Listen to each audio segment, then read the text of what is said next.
بغيت ندير معكم كيكه بدون سكر محليه بالتمر فقط.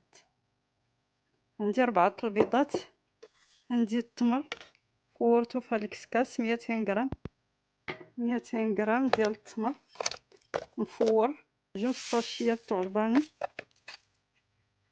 عندي كاس ديال الماء بعبر هاد الكاس هذا،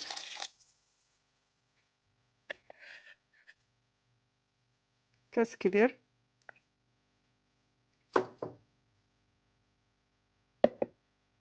عندي كاس نص كاس نص كاس ما واصلش، نقولوا ربع كاس ديال الزيت،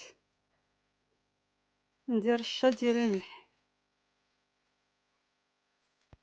عندي معلقه كبيره ديال زبده الفول السوداني.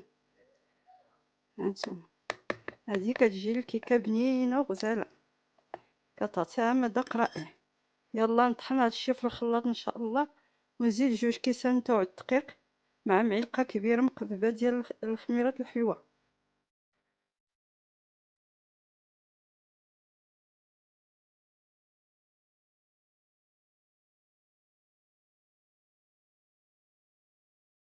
هذا الكاس الثاني اللي درت، الكاس الثاني مع الخميره، الخميره معلقه كبيره مقببه، معلقه كبيره الاكل غامره مزيان. يلا نطحنوا الخليط كله، وديك الساعات غادي نخويه في المول ونتلاقاو ان شاء الله. هانتوما بعد ما تخلطات غادي نعاود نخلطها مزيان بالفوي.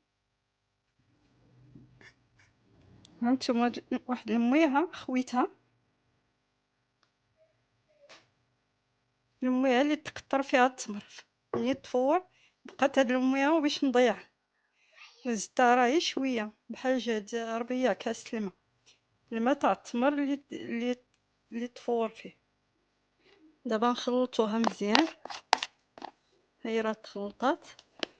صلا النبي، سمحوا لي قلت لكم 2 خمارات، 3 الخمارات. انا مع كندير الفيديو نرتبك. هانتوما دابا نخلو هادشي في المول،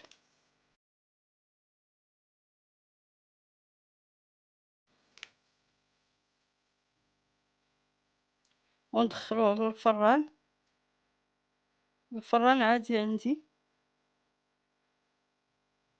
ونخليوها طيب وتزين ان شاء الله. نتلاقاو. هانتوما دابا بغيت ندخلها للفران، درتها في هاد الطاوه هادي تاع الحلوه، درت اللون في الطاوه. هانتوما كنديروه باش تتهز عليه السخونيه ما تحرقش الحلوه من تحت.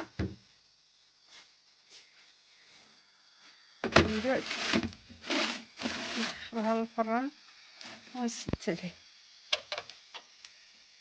انا ما كنديرش بالساعه، على حسب كنشوف من الدجاج تنفخ طاب نحل عليها. البنات هي بعد ما طابت بقى في الفران بغيت نخرجها. بعد ما طلعنا الشونتي ها هو نديروه في هذا المول، نديرو عليه الكلاش اللي صوبنا، نخلطوه مزيان.